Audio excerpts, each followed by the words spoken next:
¿Qué tal? ¿Cómo están todos? Muchas gracias. Día martes 13. La gente se asusta. Para algunos es de mala suerte, para otros de buena suerte. Es la energía lo importante. Es la actitud con la cual tomamos este día. Bueno, ya se está acabando, así que no se preocupen. Ya mañana es miércoles 14. Pero hoy tenemos nuevamente la posibilidad de ingresar a su casa con una invitada que es periodista, que es presentadora de televisión, que es una queen, así le llaman a ella en redes sociales.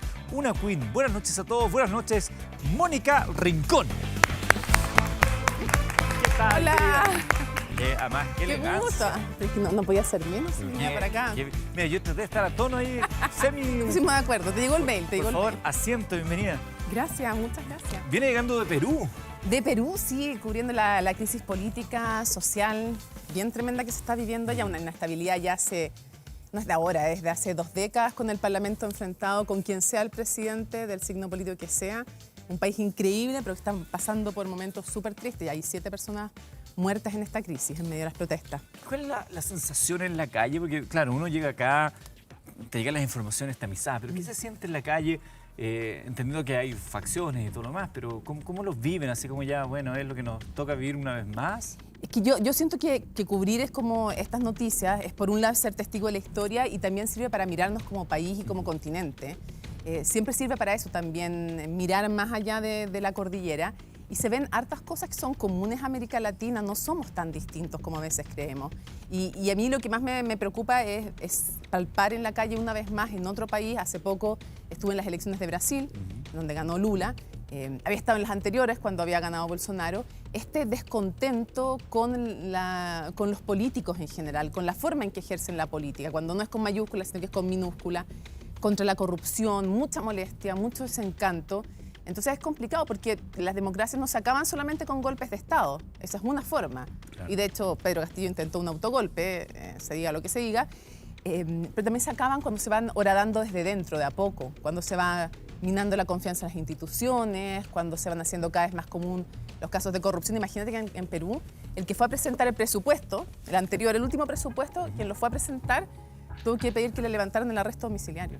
Para poder presentar el presupuesto. Al Parlamento. O sea, de eso estamos hablando, entonces... Ahora, déjame planteártelo así.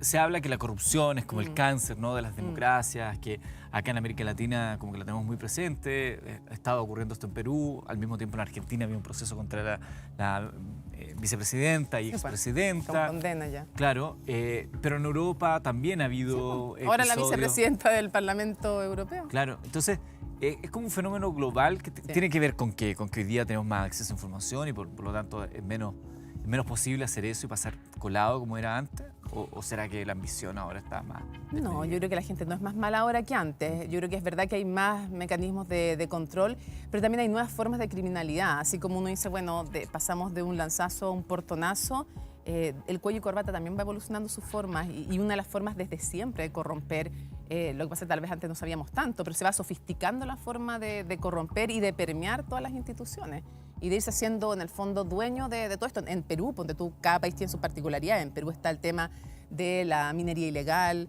de la tala ilegal también de bosques amazónicos. Entonces, todas estas cosas van ayudando a que se busquen otras formas de ir horadando y cooptando en el fondo desde nivel municipal hasta nivel central los aparatos estatales para poder seguir delinquiendo. Y ahí uno se pregunta, ¿y nosotros somos un país que un tanto excepcional desde ese punto de vista? Recordemos que hasta hace no muchos años Chile lideraba los rankings de los países menos corruptos del mundo. Algunos decían que tiraban billetes para salir en los primeros lugares del ranking. Y evidentemente Chile tiene corrupción en muchos lados, pero no tenemos esta situación tan evidente de juicios a ámbito político. Aquí ha habido cuestionamientos por las sanciones a aquellos empresarios, por ejemplo, que han caído en hechos de corrupción, las clases de ética como un ejemplo. ¿Cómo ves tú esa sensación de lo que ocurre acá dentro de nuestras fronteras? Yo lo que veo es que es difícil determinar en qué punto estamos, pero sí me gusta saber o tratar de entender cómo hacer para no llegar a un punto que puede ser mucho más complejo todavía. Y creo que de repente nos hacemos como trampa en el solitario. con el tema de la corrupción, porque en el caso del MOP Gate se llegó a un acuerdo político, no se sancionó finalmente penalmente los sobresueldos, ¿no? Hubo un acuerdo político entre los diversos sectores y se llegó a un acuerdo en que se dijo, ¿sabes qué? Esta plata que se les pasaban con sobre no era tributable, cuando todos sabemos que sí debió ser tributable, a todos nosotros nos harían tributar esa plata, ¿no? A cualquiera, al señor en la esquina, al que tiene un kiosco, a todos, ¿no? Entonces, y si no les caen las penas del infierno. Y se dijo, pero se van a cambiar la normativa, y se cambió, es verdad, se hizo mucho mejor la normativa, pero se dejaron ciertos espacios importantes. Después vinieron los casos de corrupción de la política, los casos Penta, SQM, y al principio estaban muy animados algunos con la investigación de los fiscales hasta que el agua del financiamiento ilegal llegó a casi todos, no podemos decir que a todos, pero a muchos sectores de la política, y ahí se pararon las investigaciones, y ahí hubo un acuerdo transversal, no escrito evidentemente, en favor de la impunidad de estos delitos, que se hacían errores además. Claro. Entonces, que era la única forma que teníamos de financiar, todos lo hacían. Y lo cual no es verdad, porque en el fondo decir que todos lo hacían es decir que nadie es responsable. Es una forma cómoda de eludir que hubo gente que no era así. No todos los políticos son así, no todos los empresarios son así. Pero es más cómodo decir eso para que nadie tenga que hacerse cargo, ¿no?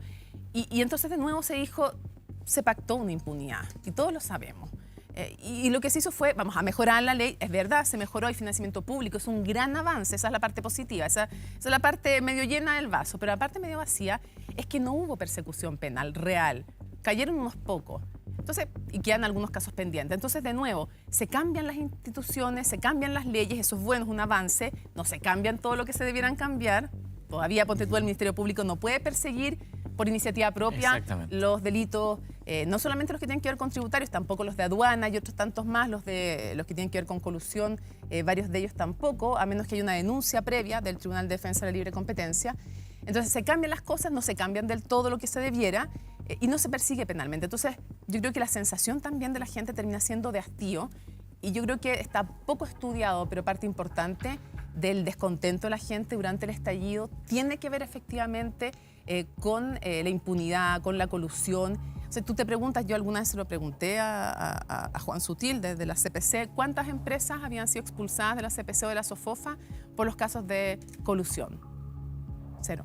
Ninguna. Ninguna. Entonces, y cuando hablan de errores en vez de delitos, cuando se usan eufemismos, cuando no se investiga, por más que se cambien las leyes, lo cual es bueno, primero se tienen que cambiar del todo y lo mejor posible, hay temas pendientes, y también yo creo que la gente es capaz de entender que en un país con recursos limitados las conquistas sociales se van a demorar, pero lo que no es capaz de entender, porque no cuesta un peso, es que el trato frente a la justicia no sea igual. Yo te escucho, te veo y claro, entiendo de dónde viene esta energía que tienes tú cuando haces tus entrevistas, cuando defiendes tu punto de vista, cuando marcas un punto editorial en tus programas. Y pienso en esa periodista que porfiada vino a pedir la práctica acá, a este canal, el año 99, si no me equivoco. 98, 99, por ahí. Sí. Es muy buena esa historia, compártela con la gente, porque yo creo que además, si usted, estimado amigo, está ahí en ese momento de su vida, hágalo. Es una buena manera. Es que lo que pasa es que nos habíamos repartido quién iba a ir a averiguar, porque se nos habían pasado unas pruebas de práctica. Entonces, con mis compañeros en la Universidad Católica, yo quedé a averiguar en TVN. Y vine, yo reconozco la ignorancia, no sabía que Gassi Jalil era el editor general de TVN. En esa época era como Dios y Gassi. Y entonces yo fui a la puerta y decía, nos habían puesto en un cartel en la universidad que decía coordinador de prácticas Gassi Jalil. No pusieron editor general. Lo pusieron como coordinador de prácticas. Coordinador de prácticas. Dije, bueno, ¿será ¿quién accesible? Voy a hablar con el coordinador de prácticas, lógico. Entonces fui y les dije a los guardias en el edificio antiguo que había acá en TVN, le dije que quería hablar con Gassi Jalil. Y me miraron así y me dijeron, ¿ya? ¿Y usted quién es? Nadie. O sea, estudiante periodismo. Claro. Quiero verlo de las prácticas y todo eso. Me dijeron, ¿y para cuándo quiere reunirse con él? Ahora. Claro. Ahora, ya.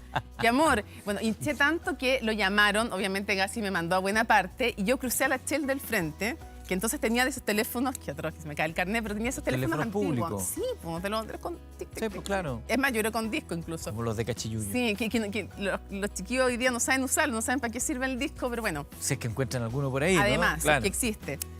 Bueno, y la cosa es que llamé y pedí hablar y me pasaron directo, porque en esa época uno reporteaba así. O sea, con suerte Viper, era ya ser muy top tener Viper. Entonces me pasan con él y yo le digo, Gassi Jalil, usted habla con Mónica Rincón, yo soy estudiante de periodismo en la Universidad Católica, que es seleccionada en la práctica en el Mercurio, pero no he sabido qué pasa con TVN, quiero saber y no sé qué más. Y le digo, en toda la adrenalina, voy y le digo sin pensar, y yo me voy a quedar aquí hasta las 10 de la noche, hasta que usted salga, si no me recibe ahora, pero usted va a conversar conmigo. Y como que me quedo callada y digo, ¿qué hice? O sea, como que ahí como que se me acabó la adrenalina y dije, oh, y se produce un silencio y yo dije, me sepulté. Claro. Me sepulté, pero ¿cómo tan bruta? Chingué la bala que tenía. Claro, o sea, y se me alarga a reír y me dice, ¿sabes qué más? Pasa porque te quiero conocer. Mira. Vuelta a cruzar y a convencerle a los guardias que era verdad que había hablado con Claro, Casi Jalil, porque claro, mirando, no es- ay, sí, puede sí, ser claro. una excusa. Obviamente. Y me hicieron pasar. Y él me contó, me dijo que en el fondo que tenía que dar las pruebas de práctica, me contó las fechas, se las conté a mis compañeros y me dijo que bueno, que tenía que ver si es que... Me dijo, ¿qué vas a hacer? Porque tienes una súper buena práctica en el cuerpo de reportajes del Mercurio. ¿Y qué vas a hacer? Y te falta dar la prueba del 13 y todo. Y yo obviamente que no me lo creía, pues Eduardo, pero como me di cuenta que había funcionado esta estrategia de confianza, él me dijo, mira, algunos dirán que eso es ser falta de respeto, ser impertinente, ser maleducado, y es todo eso. Y yo así como... Esto hace como chiquitita, No, yo claro. así, pero así como sumergida en el puesto.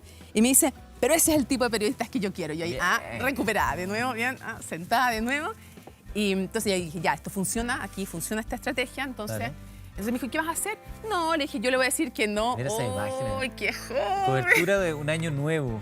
Sí, pues. La Serena. Me hicieron pasar el año nuevo del 2000 con Yolito y su combo, no sé, algo así, en La Serena. Ese fue mi año nuevo de cambio de milenio aquí en TVN. Mira, me tocó justamente para ese año nuevo, ¿Sí? arriba de una torre en Valparaíso, transmitiendo los fuegos artificiales para Mega. Mira. Bueno, ahí me tocó, claro, me tocó en La Serena, me acuerdo, y abrazada con la orquesta, porque nos mandaron para allá, sí, pues. Me acuerdo que fui la única mujer que mandaron a reportear el año nuevo ahí. De hecho, te habían mandado a Concepción, pero eres tan porfiada que te fuiste Claro, a me fui a La Serena. No, yo quedé No, era Serena. No, pero, y bueno, y nada, pues entonces así le dije no, que le iba a decir que no. No, le dije, yo voy a quedar en TVN y voy a quedar en el 13 y voy a tener que elegir. Ah, me dijo, ya, pues, que te vaya muy bien y todo. Y me llamaron de los dos canales, efectivamente. Y ahí Gassi me llama y me dice, bueno, bienvenida a TVN. Y le dije, ay, es que le dije que sí antes de hacer la práctica. A pesar de todo eso. Pero es que, no, pero es que me llamaron primero del 13, un gran profesor, Jorge Cabeza, ¿Ya? y yo ya no confiaba en que iba a quedar en TVN, si ya era iniciado, claro, no, uno tiene entonces que dije, no, ya, asegurarse, sí, o sea, claro. me quedo sin práctica, ¿qué hago? Y me fui al 13 y Gassi me llamó, y dije, me va a matar. O sea, después de todo lo que hinché, ¿Y en el 13 saliste en pantalla? hice la práctica, llegué a hacer notas y todo, pero de estudiante en práctica. Correcto, pero te ofrecemos pantalla, porque no siempre... Me ofrecía después quedarme, pero como reportera. Correcto. Sí, pues como reportera, igual que acá. Ya. Y nada, pues entonces le dije que me había llamado primero el 13 y que en el fondo le había dicho que sí, que ya estaba comprometida. Y él me dijo, haz una buena práctica. Y si haces una buena práctica, yo te ofrezco tu último año estudiar y trabajar acá. Mira. Y preguntó por mí, encontró que había sido buena mi práctica. Y nada, pues me vine aquí a Tuvo enojo estudiar casi. y trabajar.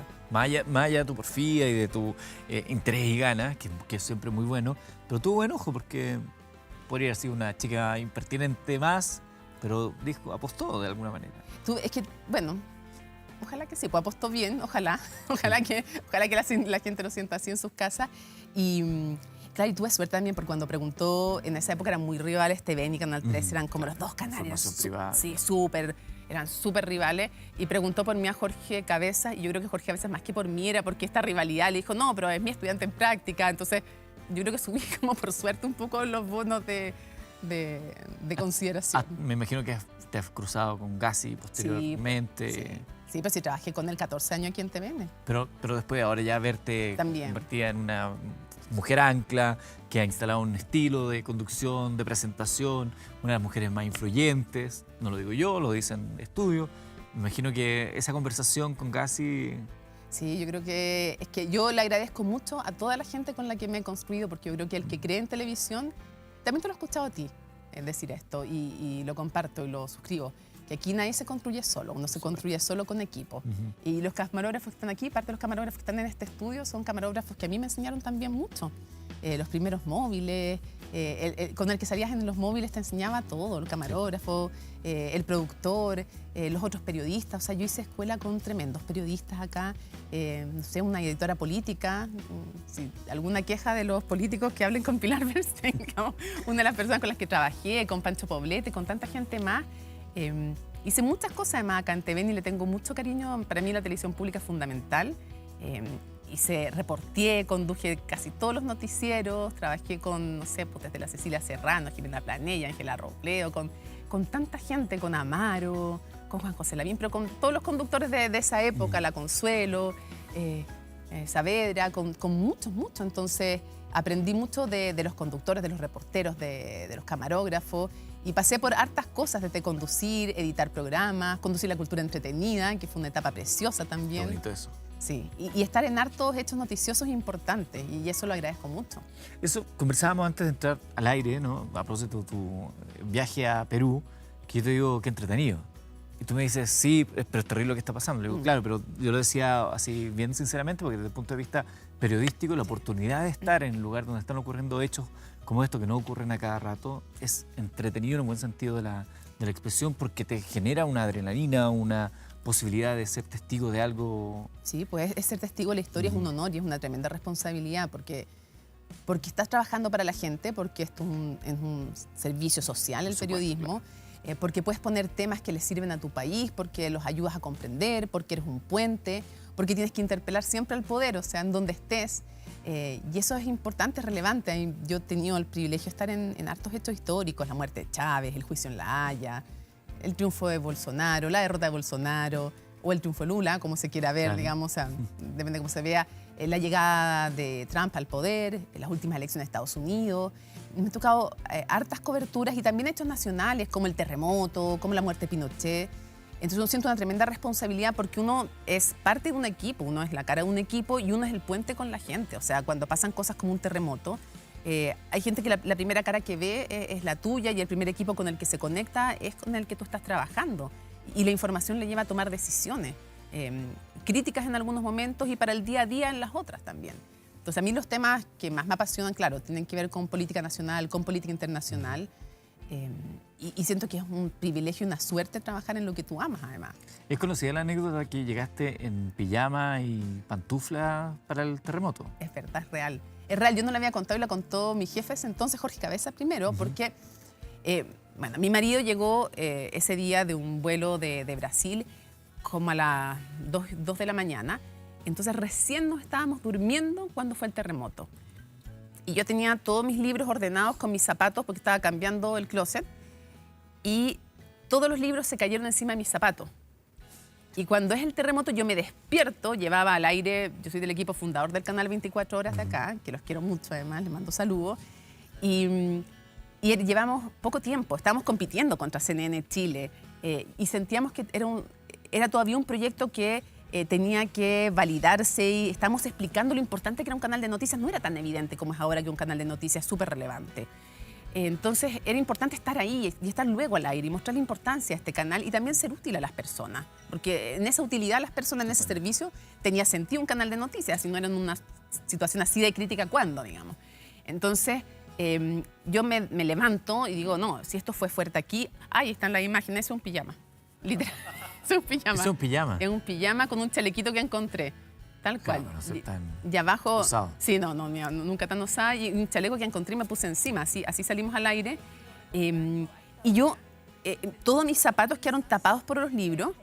Y lo único que encontré fueron unas pantuflas blancas que estaban grises, ya asquerosas, y yo les iba a botar y están al lado de mi cama. Me puse eso, agarré el celular, el computador y partí volando al canal. Ya no sé, a la media hora llegamos acá. Había gente afuera del canal, los aire acondicionados, los chorros de agua. Entramos a ese estudio, que ahora está modificado, pero un estudio robótico, y con un funcionario, un operario, con Gerson del Río, que era el jefe del canal 24 Horas en ese minuto, y conmigo salimos al aire mucho rato y sin saber, yo muy angustiada además, sin saber qué había pasado con mi familia.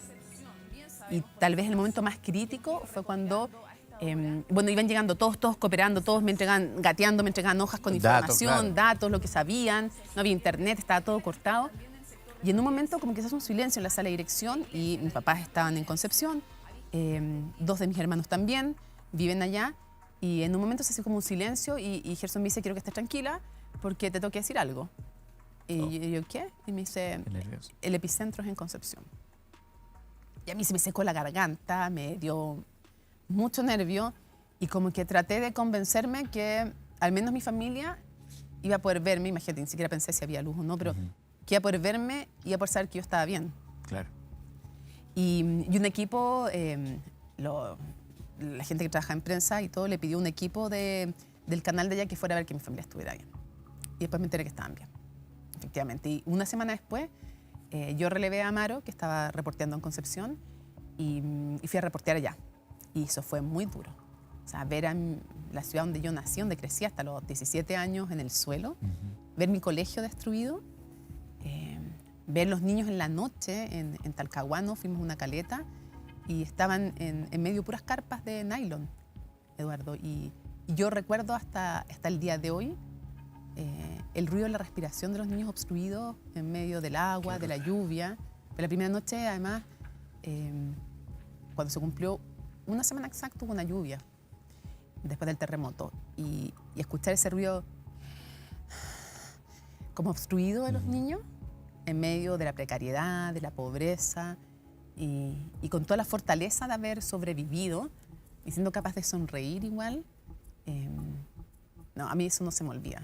Y yo creo que si alguna vez no te importa para la gente para la cual tú trabajas y lo que le pasa a esas personas, yo creo que es el momento en que te tienes que retirar. O sea, si no te importa, ya no te conmueve nada, ahí te tienes que retirar. He conversado, ese punto lo he conversado con gente dedicada al periodismo, gente dedicada a otras profesiones, sobre la capacidad que tenemos las personas, ¿no?, de seguir manteniendo el asombro, de no sentir que esto, bueno, obviamente hubo un terremoto, estas cosas tienen que ser así, porque es lógico que se ocurra, sino que seguirse indignando porque las condiciones escondidas de la sociedad permitieron eso. No teníamos otra manera de responder, no es justo que así sea, nuevamente se desnudan las precariedades del país, las diferencias. Hillary Clinton llevando teléfonos celulares a la presidenta. Cosas de ese tipo, claro que uno dice, ¿en serio? ¿De verdad? Jaguares, mira, porque esto nos pasó post-Jaguares. Chihuahua. Claro, Chihuahua, exactamente. Y uno dice, ¿cómo? Y era el meollo de esa discusión, ¿no? ¿Qué se hace para seguir manteniendo la capacidad de alerta, de asombro, de rabia, de indignación, pero también de acción? Porque tú como periodista no estás llamada a la acción de cómo solucionar eso, pero sí estás llamada a decir esto es lo que está ocurriendo y desnudar la realidad para que otros actúen, los que tienen que actuar, ¿no? ¿Cómo se hace eso? ¿Cómo se trabaja esa capacidad de estar alerta? Yo creo que hay que mirar, o sea, hay que tener los ojos, la cabeza, el corazón abierto. O sea, tú no eres un presentador para mí, tú eres Eduardo Fuentes, tú eres una persona la que está frente a mí. Y cuando estoy, no sé, ahora en la calle de Perú, yo no veo una masa, yo veo personas con historia. Trato de detenerme a conversar con ellos. Yo creo que hay que mirar a las personas a los ojos, hay que entender que estos grandes fenómenos de la historia y estos temas también de un desastre natural o de la corrupción, no sé, la corrupción te tiene que indignar porque esa plata que se roba a alguien es plata que debió haber ido a los que menos tienen. Claro. Entonces te tiene que provocar indignación y tienes que entender que no son números, son personas. Y yo creo que conversar con ellos, caminar por las calles, no desconectarte, cuando reportear, darte el tiempo, hacer la pausa. En Perú estábamos en un momento en la Plaza San Martín y hubo un momento bien tenso cuando hace 2 días cuando se reanudan las protestas y terminamos de hacer el despacho, se nos termina cayendo la señal del celular porque nos fue rodeando mucha gente, yo leía sus carteles, le daba la oportunidad de hablar, pero en un minuto se nos va la señal del celular con el cual estábamos transmitiendo. Y después se nos juntó, no sé, unas 50 personas, estaban muy agresivas, estaban muy molestos porque la prensa en general dicen que no los representa, que no les da oportunidad de hablar. Y yo le decía, pero conversemos, no gritemos, conversemos. Y yo creo que nos quedamos con nuestro camarógrafo, con el Alex, como una media hora conversando con ellos. Podíamos hacerlo en ese momento, hay veces en que estás corriendo y no puedes. Y como que en un minuto se dio que se bajó la tensión. Pudiste canalizar esa, claro. Pudimos conversar, pudimos conectarnos. Entonces, yo creo que escuchar, ser honesto, tratar de transmitir lo que realmente las personas piensan y empatizar, tratar de ponerte en el lugar del otro. La empatía yo creo que es algo que no se puede perder y si lo pierdes, de verdad, retirarte. Que se ejercita todos los días. Oye, y respecto a redes sociales, porque mucha gente, yo lo mencionaba esto de Queen, que te mencionas como una Queen, porque tú has instalado no solamente temas, sino que también un estilo, una forma, una defensa desde el feminismo, de diversos temas. Pero también en redes sociales hay esa energía que tú sentiste en la calle, pero que es más difícil de canalizar. Es difícil escucharlo en redes sociales, donde la gente dice que es blanco porque sí y otros dicen que es negro porque sí. ¿Cómo trabajas tú ese ámbito, que también es de la exposición para los que trabajamos en medio? Trato de escuchar más las críticas que los halagos, aunque los halagos son más agradables, pero las críticas trato de escucharlas más, pero las críticas no las agresiones. Las agresiones las trato de dejar pasar. Entiendo también que hay mucha gente que no tiene ni una forma ni nadie que lo escuche y tiene mucha agresividad y mucha rabia como acumulada, contenida, y te usan como una especie de punching ball a todos en general, no a mí, a los políticos, a mucha gente que tiene algún rol público. Entonces trato de poner harta atención en las críticas que me hacen sentido. Muchas veces incluso le escribo por mensaje directo y trato de conversar con esas personas cuando me hace sentido algo y decir, mira, le voy a poner atención, en verdad tienes razón. Y agradezco mucho el cariño. Me da un poco pudor el apodo que tú mencionas, pero entiendo ya como que yo lo asumo como que es con cariño, que es con buena onda y ya, y obviamente nadie está diciendo que sea una reina de verdad, sino que es en el fondo probablemente agradecer que no para mí nomás, sino que yo nuestro equipo hemos puesto temas que son importantes y le hemos dado alguna relevancia, hemos tratado de ser fiel a esos temas. Entonces ya como que me da pudor, sí me da pudor, pero lo tomo como con cariño. Ya, qué bueno que lo tomas con cariño, porque de hecho el hashtag de esta noche es No, Mónica en TVN. Mira, está ahí. ¿Por qué hicieron eso? ¿Sabes por qué? Porque nosotros siempre ¿Ya? empezamos como temprano en redes ¿Ya? a sondear, no a sondear, en realidad ¿Ya? anunciamos quiénes vienen. ¿Ya? Y los mayores de los comentarios eran la queen, y dijimos, ya, juguémonos con el hashtag Queen Mónica en TVN. Qué plancha, pero fueron ustedes, a que quede claro, yo nada que ver con No, por con supuesto, este no. hashtag. ¿Ah? No, eso es responsabilidad exclusivamente nuestra. Claro, porque me da pudor, porque es como que imagínate, yo voy a... Como de sentirse reina claro, de no, qué, no, no. voy a pero- hacer nada, reina de ni una cosa, digamos, pero... No, de nada, reina de nada, pero lo agradezco. Al principio me daba mucha más vergüenza, como que ya entendí que es de cariño. desde el cariño, claro. Es del humor también, porque al final el tema también del feminismo, Eduardo, para mí tiene que ver con...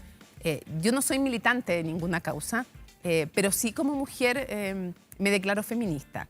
Eso me afecta a mis juicios para cuando voy a entrevistar a alguien, pero sí implica informar con alguna perspectiva de género en el sentido de que a mí me importa, por ejemplo, que en mis paneles haya mujeres. Me importa que las mujeres no hablen solamente de temas considerados femeninos. Me importa que los hombres también sean revalorizados en lo tradicionalmente conocido como femenino. O sea, yo no quiero solamente más ingenieras. Yo también quiero más matrones, también quiero más hombres que tengan toda la libertad para dedicarse a cuidar a sus hijos, si así lo quieren. O sea, no se trata de... En el fondo, básicamente se trata para mí el feminismo de libertad. De si quieres ponerte zapatillas, te pones zapatillas, si quieres ponerte tacos, te pones tacos. No eres menos inteligente porque usas una mini, ni porque te arreglas, ni eres menos atractiva porque te sacaste... O sea, la inteligencia básica, porque sacaste en el fondo el maquillaje. La inteligencia no se mide por los centímetros de los tacos. Tú ahí mencionas el tema del look, que también ha sido muy comentado, ¿no? Instalaste una forma de vestirse que era muy poco habitual dentro de las noticias. La tele no se ocupaba zapatillas a las mujeres. No, claro. Y de hecho, entiendo, mira, ahí está. Sí. Buen look. Y con polera, además, con mensajes. Es que yo creo que, mira, a ver, la ropa es algo frívolo, pero que se puede ocupar como para dar un mensaje. Claro, comunica también. Sí, y creo que en el fondo, dado que había tensión sobre el vestuario, yo dije, ocupémoslo de una forma en que comunique algo. Y yo sentía, creo que las muchachas de mayo, en el fondo, de todo el 2018, las mujeres y esas jóvenes que se tomaron las calles con las manifestaciones, porque no hay ningún movimiento social más pacífico que el feminismo. Los hombres nunca han logrado un movimiento, o los hombres y las mujeres juntos, nunca han logrado algo tan pacífico como las marchas de las mujeres, en que solitas en el fondo sacaban a cualquiera que quisiera en el fondo alterar el orden de la manifestación y llevar a otros temas que los importantes, ¿no? Entonces, ellas nos enseñaron también, nos recordaron lo importante de estos temas. Ellas los pusieron, no los medios de comunicación. Esas mujeres que son las que toman la posta de las sufragistas en su minuto, ellas nos pusieron de nuevo el tema del feminismo en el centro del debate público. Ellas nos obligaron a los medios. Déjame hacer una pausa y un puntos suspensivos, porque mencionas esto que lo encuentro súper válido, pero quiero retroceder un poquito ¿Ya? a la génesis de esto, porque Sí, pues. yo siento que evidentemente para las mujeres el tema de la ropa, y particularmente en los medios de comunicación, siempre ha sido un temazo. En el caso de los hombres es como, pero no es tanto. No. Pero en cambio las mujeres que se va a repetir el vestido, que lo pelan, como que está el chiste ese de que si van dos mujeres vestidas igual a un matrimonio, poco menos que queda la grande, como que se ha caricaturizado eso y se ha, me parece, se ha puesto un acento sobre algo que no debería tener. Comparto. Pero es interesante. Suscribo, más uno. Claro, es interesante cómo le das la vuelta. Claro, porque en el fondo la exigencia física para la mujer es mucho mayor que para el hombre. Las carreras, no solo en la televisión, en general las carreras son más cortas, la exigencia física es mayor. Seamos honestos, si yo pesara 100 kilos más, probablemente no estaría conduciendo noticias. O sea, eso es un hecho. Y la exigencia para el hombre es mucho menor físicamente y también respecto a cómo te viste. Hay un experimento que se hizo en una televisión nórdica en que un compañero siempre criticaban a su compañera por cómo se vestía. Y él dijo, voy a hacer un experimento. Y se compró varios trajes iguales y se puso como, no sé, 6 meses te inventó la misma ropa. Y al mes 6 dijo, quiero contarles que yo llevo 6 meses vistiéndome con lo mismo y nadie de ustedes se ha quejado. Y llevan 6 meses hostigando a mi compañera por cómo se viste. Ese es un ejemplo, una anécdota para ejemplificar cómo, claro, a las mujeres se les exige mucho más. Claro, y también se les cosifica mucho más, pero en todo ámbito, no es solo la televisión. La televisión, lo mío, es el reflejo del país en el que estamos y del mundo en el que vivimos. Y esto no es solo de Chile, no seamos ingenuos. Esto pasa menos en otros lugares, pero pasa igual. En otros lugares sí, y aquí también ha cambiado. O sea, aquí antes yo a esta edad estaría jubilada absolutamente, absolutamente jubilada en otra época de la televisión chilena. Entonces eso va evolucionando y va evolucionando para bien. Pero lo que yo rescato es que estas mujeres que te decía yo, estas jóvenes, que sufrieron además los mismos insultos que sufrieron las sufragistas, porque cuando estábamos en medio de todo esto empezaron a decir, es que este es un movimiento de élite, de las universitarias, de mujeres que tienen muchos recursos y que no tienen nada más que hacer en el fondo que sería... Tratando de desacreditar de esa manera. Claro, como que no tienen nada más que salir a las calles y criticaban sus cuerpos, criticaban cómo se vestían, criticaban de todo. Entonces, cosa que me daba mucha vergüenza. Entonces dije, a ver, dicen, no son como las sufragistas, las que peleaban por el voto, que realmente se preocupaban de cosas importantes. Vamos a ver, y si me voy a los diarios de la época, ¿qué habrán dicho las sufragistas? Y me fui a la Biblioteca Nacional a buscar. Y resulta que las sufragistas decían, son mujeres acomodadas, que tienen muchos recursos y que solo se preocupan de cosas no importantes. O sea, decían lo mismo. Y feas también les decían, las sufragistas. Aquí y en el extranjero. Entonces, a ver, las críticas son las mismas y es desconocer que lo que estas muchachas pusieron en el centro del debate fue algo tan importante, no solo como la educación no sexista, que es importante, porque no vamos a esperar a que cambien las leyes. O sea, está bien, las leyes son importantes, hay que cambiarlas, por supuesto, yo creo en eso. Pero también hay que cambiar la cultura, y la cultura se cambia también con la educación. Entonces creo que tienen que ir las dos cosas de la mano. Y estas jóvenes, además, si uno miraba el petitorio, si se dedicaba realmente a escuchar lo que ellas pedían, el primer punto, por ejemplo, era regularizar la situación de las mujeres que trabajaban en el aseo en sus universidades. O sea, no me parece una petición elitista. No me parece centrada en sí misma. Entonces, me parece que, bueno, a raíz de eso, cuando estábamos en mayo, entonces mayo del 98, del 2018, perdón, yo decía, ¿qué se puede hacer también? ¿Qué cosa también puedo de repente aportar en algo que para mí ha sido tema siempre? O sea, para mí el tema de la igualdad de género siempre ha sido un tema, no lo vengo descubriendo ahora. Y de repente, cuando pasó que a un abogado lo criticaron en el Congreso, ¿te acuerdas? Que fue sin... A Baza. Jaime Baza. Jaime Baza, que fue una pero comisión... antes de todo el tema de la Constitución, antes de todo eso... No era el Baza que... No. Entonces, él iba a asesorar temas constitucionales y temas de otro ámbito. La sesión de una comisión. Claro, y 2 diputados, uno de la ADC y uno de la UDI, se indignaron porque él estaba sin corbata. Claro.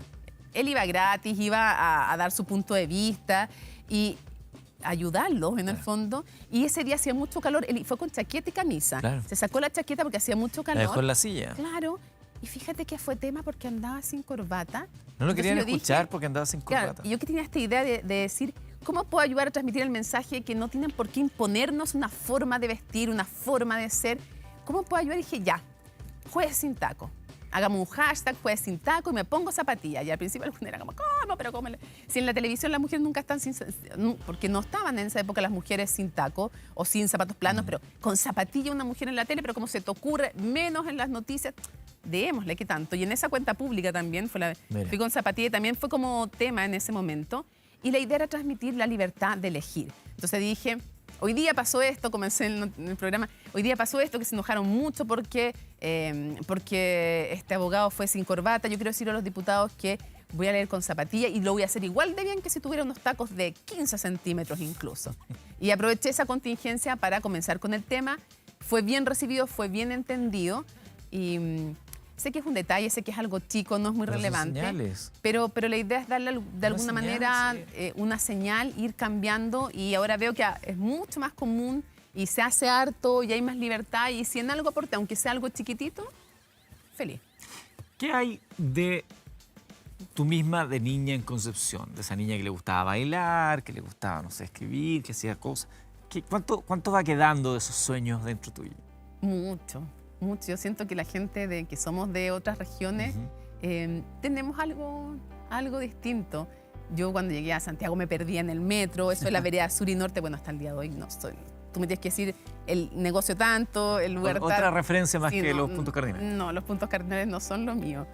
Y soy, no sé, para mí los amigos, bueno, también, imagínate, yo me fui a un pensionado de las monjas de mi colegio. Mira. De la monja de mi colegio, después viví con una prima en un departamento, un tiempo también después con amigas. Y para mí los amigos son la familia que uno elige y son súper importantes. Y eso es parte de ser de provincia. Yo creo que cierta candidez, el que la familia es importante, los amigos son importantes. Yo amo Concepción, voy muy seguido a Conce, muy orgullosa además de ¿De alguna ser parte de Concepción. en particular de Del Concepción? centro. Del centro. Sí, del centro de Concepción. ¿Cuál es tu panorama así, de niña en Concepción? Mucho de ir a las casas de las amigas, Ya. de tomar el té con limón, pan con palta, la lluvia que caía de costado, porque en Concepción no llueve de arriba para abajo, El viento, claro. llueve en diagonal, entonces uno andando con el paraguas como así. Ir también ir al pollo stop, ponte tú a comer el pollo con papas fritas. Cuando llegaron los pollos con papas fritas, la salida del colegio, poder ir para allá era increíble. Claro, fue un panorama. La Di Mayor, el básquetbol. Que es muy ahora fuerte en el ahora mi sur hijo de juega, yo encontré, no puedo estar más chocha porque mi hijo juega básquetbol, es seco. Y me encantaba, nos encantaba en familia ir al básquetbol. Mucho para mí además era bailar flamenco. Mira esa foto. ¿Qué edad tenías ahí? De haber tenido 4 años más o menos, 5 años. Yo pesé mucho, yo pesé 4 kilos 350. No te puedo ¿Cuánto creer. pesaste tú? Yo pesé, no, menos de 4 kilos. Sí, pues. No, yo era gordita, era una cosa así chiquitita, compacta. ¿Viste? Era cachetoncita. Sí, Mira, pues. mira esa mirada. Ya era inquisitiva. ¿Tú decís? Ya como estaba cuestionando el poder ahí a los 4 años. Pero ponte tú, no sé, pues eran cosas. Una de las cosas que yo recuerdo más con muchísimo cariño, ahí son buena. trabajos. Esa foto es de trabajo voluntario en la CBX, sí, en Conce. En Conce inauguramos la CBX mixta, dijimos. No queríamos que fuera separado hombres de ¿Qué es mujeres. la CBX? Las comunidades de vida cristiana. Ya, perfecto. Mi papi. Mi papá ya no está vivo. ¿Regalona del papá? Sí, de mi mamá también. Son tremendas. Yo no sería nada de lo que soy sin ellos. Mi papá es un hombre, si yo te lo tengo que definir, un hombre bueno. Pero como dice el manual, la hija con el papá, tú con Ricardo, ¿tenían ese vínculo, sí, bien...? Teníamos ese vínculo, pero también un vínculo también muy intelectual. Ya. Mi papá siempre me regaló libros, me hizo leer. Mi papá era presidente del Centro Español de Concepción. También fue presidente del Colegio de Abogados. Creía mucho en todo lo que son las organizaciones que están entre el Estado y la familia. Perfecto. Creía mucho en las juntas de vecinos y era un hombre justo, un hombre bueno, un hombre que si no le podían pagar sus servicios como abogado no importaba, se le pagaba después o no se le pagaba. Era un hombre honesto, un hombre íntegro, que nunca buscó el poder, que nunca buscó figurar, que nunca le interesaron los cargos. Y mi mamá es una mujer generosa. Luisa es una mujer generosa, buena, dulce, divertida, 1000 veces mejor periodista que yo. Yo te aseguro que tú la tienes sentada aquí, Mira. te hace 2 preguntas y te desarma. Ah, sí, No, ya. Es de esas que es con de un temer. poquito tira una bomba. No, en 2 cosas te tiene, pero tú ya la has contado toda la vida. Mira, mi mami, estupenda además, preciosa mi mamá. Yo la adoro a mi madre. Yo no sería de verdad, no sería nada de lo que soy sin ellos dos. Profesora de castellano, mi mamá además, súper trabajadora, noble, esforzada, íntegra también. Y los dos súper luchadores, preocupados de lo esencial, generosos. Obvio que ella nunca tiene hambre, obvio que ella nunca quiere el bistec que queda, obvio que nada, no, ella Los papás así. están cortados de una manera tan O sea, especial, muy tan generosa maravillosa. y muy preocupado del mundo, de la curiosidad, de las noticias, de conectarme. Estamos en el jardín infantil de mi hijo. Chistosa, mi mamá es chistosa, es divertida, es graciosa también. Bueno, nosotros bailamos flamenco harto en mi familia. Desde chica, yo desde los 5 años empecé, mi mamá también, mi mamá bailó ballet y bailó también danzas españolas, porque no solo flamenco, bailamos en Concepción en la... 3 de mis 4 abuelas son de España, entonces bailamos de todas las regiones. Allá no se separa como acá en Santiago por región. O sea que tú bailas de todo, desde jota aragonesa, boceto asturiano, flamenco, bulería, de todo. No, queda mucho eso. Yo creo que uno se forma en esos años. Oye, Luisa, que es tu madre que veíamos ahí, que se ve con esa energía, mejor periodista, como ha dicho. Sí, es seca. ¿Habló con nosotros? No, me no me hagas esa cuestión. No. Ya. No, broma. Ay, no, qué suerte. Sí, se habló con nosotros. Adelante. No, mentira. Admirada hija, como que el mundo se me detiene cuando sé que estarás en una entrevista. Gozo tu participación, tus reflexiones, tu gesto, tu picardía, tu inteligencia. Nada más importa. Y me enorgullece saber que eres mi hija. Tu vida ha sido de tal constancia que parece que la esculpiste en un sueño. Nunca olvidaré cuando con 7 años fuiste al diario El Sur a entregar un cuento y nos sorprendiste al día siguiente cuando apareció publicado. Tu recorrido lo he visto siempre como de acción y de obra y de palabra consecuente. Por eso puedo decir que me enorgullezco que seas mi hija. Con tu padre tratamos de formar 5 hijos que aportaran a la sociedad. Al ver tu labor, solo puedo decirme que me has producido la más grande satisfacción. Me he sentido realizada al ver lo grande que has llegado a ser. En esta tierra de tu padre, con su recuerdo, con el recuerdo de Clarita, te aplaudo, mi cariño, te aplaudimos y te queremos todos y deseamos lo mejor y que estos días no sean una vez más tan tristes. Te amo, te quiero, un beso.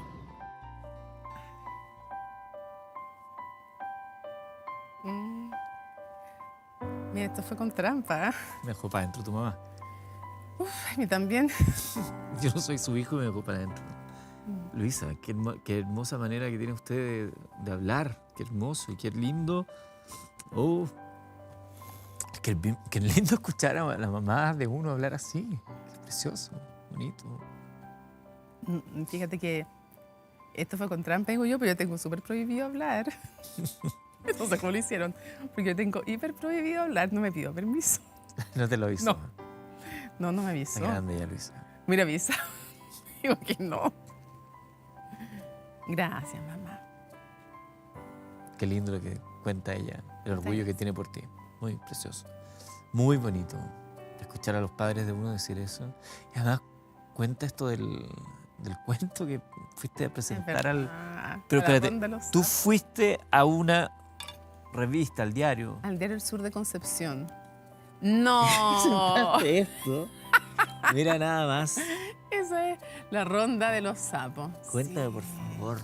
Qué buena, la ronda de los sapos, no lo puedo creer. Lo que pasa es que este era el suplemento infantil del diario El Sur de Concepción. La ronda de los sapos.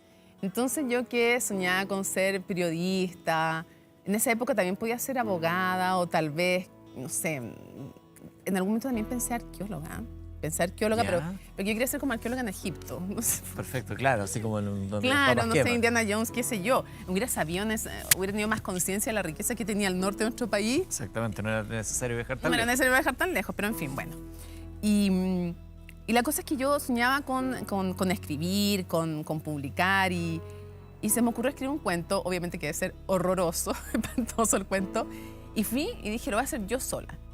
Y me escapé de una clase porque íbamos al Centro Español de Concepción, íbamos a... Ay, que estoy como emocionada con mi mamá. Muy bonito lo que Sí. Qué lindo habla además mi mami. Se pasó. Sí, heavy. Se pasó. No, heavy. Bueno, y la cosa es que decidí ir al Diario del Sur y llevar mi cuento, y llevarlo yo. Entonces me escapé. Carepalo. Sí, yo creo que le avisé a alguno de mis hermanos que algo tenía que hacer o me escapé, aproveché que ellos no estaban y escribí a máquina mi cuento y lo llevé y se lo presenté al director de la Ronda de los Sapos. Fui a hablar con el director del diario. Nuevamente. Sí, de nuevo. Oiga, quiero Era previa. Esta fue la previa de lo que Fue el vendría ensayo. muchos años después. Y le pedí en el fondo que quería ir y ya está, y que quería publicar en el fondo. Bueno, me dijo, está bien, me dijo, normalmente lo traen los papás, esto va a tener tu autorización. Sí, a ver, dije yo, la dueña de mi cuento soy yo, o sea, la que tiene que dar la autorización soy yo, no está usando, yo había averiguado, no está usando mi imagen, no sale mi foto, así que no hay ni un problema. Y me acuerdo que le pedí que me pusiera Mónica Rincón González. Claro, la Porque mamá también tenía que estar el también tiene apellido de la crédito, mamá, obvio. pero por supuesto. Entonces, y me publicaron, entonces, pero me dijeron que no sabían cuándo iba a ser. Y creo que fue como 3 semanas después, y yo te juro que cada día, desde el fin de semana me despertaba, así como abría Con la el diario. ilusión. Ay, no. Esta semana no. No. Y de repente, sí. Entonces como que yo, así como dejando el diario así como para que mis papás lo abrieran, Ya. así como ya, ábranlo.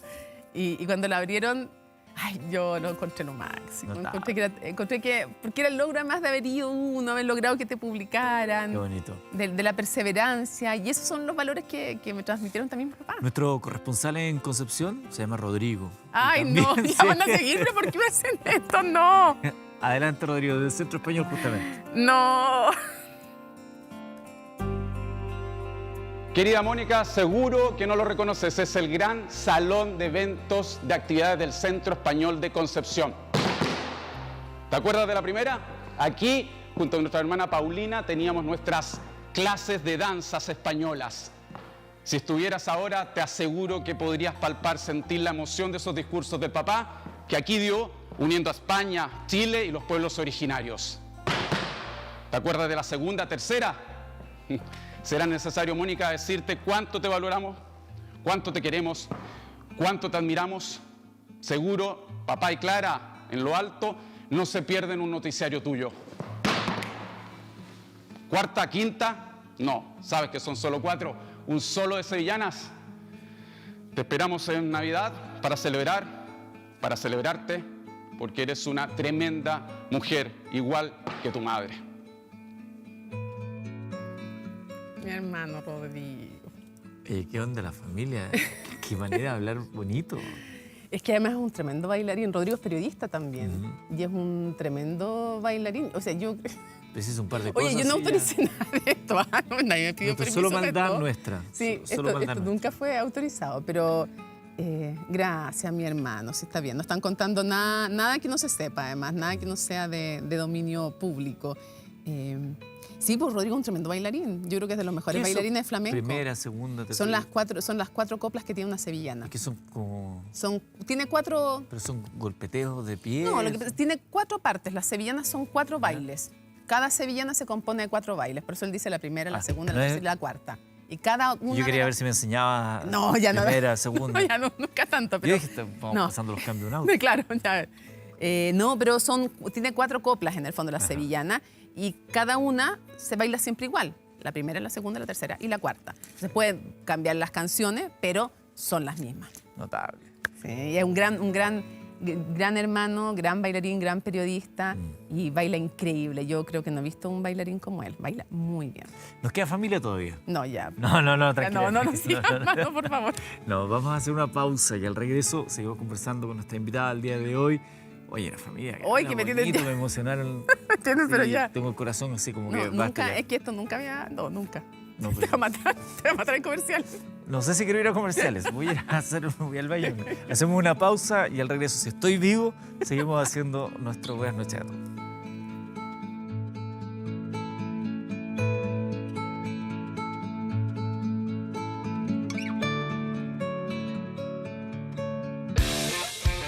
Miren, por favor, y en una presentación realmente extraordinaria, es el Ready to Drink preferido de Chile y con diferentes sabores para darle el gusto a todos. Claro que sí, porque Spirit es mucho más que un ice. Es un cóctel frutal delicioso, suavemente gasificado y con solo 5.5 grados de alcohol para disfrutar de un gran momento con el sabor que tú quieras. Hoy voy a probar este que es el nuevo, es cherry, que es muy delicioso. Vamos a ver, ready to drink significa que tú lo abres y lo tomas. Este está heladito, más rico. ¡Qué maravilla! Muy rico. Spirit es más que una ice en todas sus variedades. Te lo presentamos acá en Buenas noches a todos. Oye, realmente muy rico el Spirit. Y seguimos aquí con una de las periodistas más influyentes de Chile. Nah. Quedas en un ranking, yo lo vi, en el número 7. Estamos hablando de 2018. Ah, el de las 50 mujeres más influyentes. Ah, bebé, si no estoy exagerando. Sí, sí, es verdad. Yo agradezco mucho esos reconocimientos. Lo agradezco mucho porque, sí, está número 7 de las 50 mujeres en Chile. Sí, Sí. es merecido. Es merecido. Lo agradezco porque es reconocimiento de un equipo, ¿no es? O sea, a ver, si yo no estuviera trabajando donde trabajo y en lo que trabajo Por y con supuesto. quiénes trabajo, Por supuesto. no estaría en ese lugar encabezando en ese momento, porque todo esto va y viene. O sea, en ese momento está 7 de 50 y encabezando a las periodistas. Mañana puedo estar última. Sí, y claro, está no, bien. no es lo más Pero rápido. cuando está ahí arriba, tiene que Bueno. ver con el trabajo en equipo, no con el de uno solo, porque pensar eso es como que ya... No, te perdiste. No, te Usted ve la perdiste. usted ve la punta del iceberg. Lo de Sí. abajo es tremendamente interesante. Nuestro hashtag está apareciendo ahí todo el rato. Queen Mónica en TVN, para que todos sus comentarios puedan canalizar. En 3 minutos más tengo un regalo para ti. ¿A quién? Ah, te- Tengo que su- Otro regalo más. No, ni un saludo. ¿No? Ya. Oye, vieron en comerciales, tuve que salir arrancando. Pausa. Hoy que he hablado. Pausa y volvemos.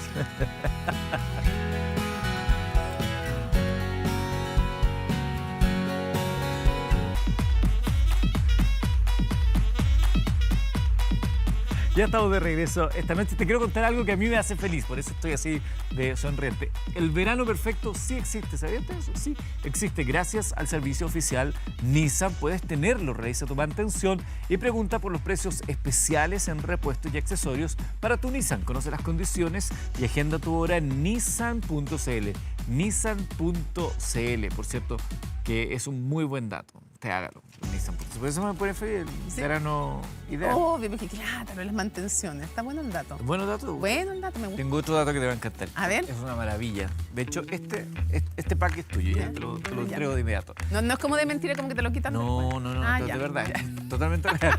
Oye, están mal acostumbrados. La tele siempre dice lo ya. Esta es la combinación perfecta y una presentación realmente extraordinaria. Es el Ready to Drink preferido de Chile, con diferentes sabores para darle en el gusto a todos. Claro, Spirit es mucho más que un ice. Es un cóctel frutal delicioso, suavemente gasificado y con solo 5.5 grados de alcohol para disfrutar de un gran momento con el sabor que tú quieras. Yo estoy probando este que es el cherry, que es el nuevo sabor. Heladito, es súper rico, es delicioso. Spirit, por favor, todo Ay, qué suyo. bueno, eso. muchas gracias. Y Hay Spirit, que, hay que tomarlo heladito. heladito. Tú lo pones a congelar, bien heladito. Mira, toca en la botella. ¿Ves?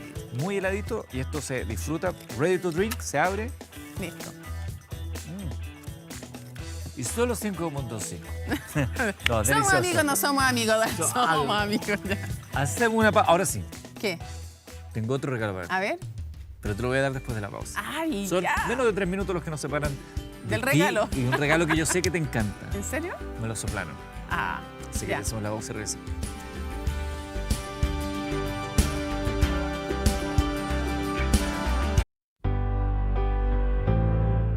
Sushi La Portada, que es @sushi_La Portada. Está en Facebook, usted lo puede encontrar también. O al WhatsApp más 569-969-23926. El local está en Santa Marta 726 San Bernardo. Nos permite recibir a nuestros invitados de muy buena manera. Y como te dije, Ya. tengo un regalo. Nosotros hacemos una alianza con emprendimientos. Ah, me Entonces, gusta mucho a eso. cada invitado le tenemos ¿Ya? un regalo que sea A ver. preciso para él. Quiero que veas lo que hay ahí adentro, porque yo sé que te encantan. Dime que son Cajas té. blancas. Cajas blancas, me Sí. encantan las cajas blancas. Son tés, por ¡Ay, supuesto. qué lindo! Sí, tés. ¡Qué lindo una tetera! Mira qué bonito. El regalo es de Rico. Blend and Tea, A ver. especialistas en tés gourmet, donde podrás encontrar una experiencia única con sus variedades de tés de color y de brillos. Y más encima, qué rico. Mira, ¡ay, qué maravilla eso! Me encanta. Buen Oye, qué buen blend. regalo. Blendandtea.cl es la página web y en Instagram es blendsandtea. ¿Te Lo vamos encantó? a subir. Me encantó el regalo. rico. ¿Te puedo hacer una maldad yo también o no? Sí, por supuesto. ¿Puedo? Sí, claro. Ya. Ya, pues como estamos aquí, vamos de emoción en emoción. ¿Ya? Yo quería tomarme 2 minutitos, sé que el tiempo es, Por favor, adelante. es escaso en televisión, pero yo quería contar que acepté esta entrevista, entre otras cosas, porque eras tú. Porque yo agradezco mucho que siento que hay ciertas cosas que nos hermanan, hay ciertas alegrías y ciertos dolores que no tenemos para qué explicitarlos, porque yo siempre he pensado que la intimidad es un tesoro. Y por eso lo más preciado uno lo guarda y lo esconde. Y por eso yo soy tan celosa de Está mi bien. vida privada, pero quiero agradecer porque esos dolores y esas alegrías de nuestros hijos nos hermanan. Y porque yo quiero contarle a todos los que nos ven que Eduardo siempre ha sido muy generoso conmigo, muy cariñoso. Me has llamado, te has preocupado en momentos de alegría mía y también de pena. Y tal vez tú no te has fijado en lo que ha significado eso. Pero yo creo que somos muchos los que en la tele coincidimos en tu humanidad, en el cariño que tú has demostrado y que esos pequeños gestos que tú tienes dan cuenta del ser humano que tú eres, Eduardo. Y por eso te quiere mucho la gente con la Ay, que trabaja qué bonito. contigo. Muchas gracias. Entonces quiero agradecerte, yo creo que nada es casual. Quiero desearte mucha suerte en el matinal. Vas a trabajar con la María Luisa, que también la quiero mucho. También la vida nos ha hermanado con la Mari. Creo que nada es casual, creo que las buenas personas se juntan y hacen harto junto por otra. Así que quiero agradecerte por esos gestos, por esa Gracias. humanidad y por la generosidad también que has tenido de compartir esa calidad humana con otras personas. Así que quería aprovechar también de compartir esa emoción contigo. Me siento como tú escuchando a tu mamá, así tal cual. ¿Vámonos de pie? Muchas gracias a todos por para acompañarnos. Gracias. Si la tele no es tan fría, no tiene por qué serlo. No tiene por qué No ser. tiene por qué serlo. Hasta mañana, muchas gracias. Hasta mañana.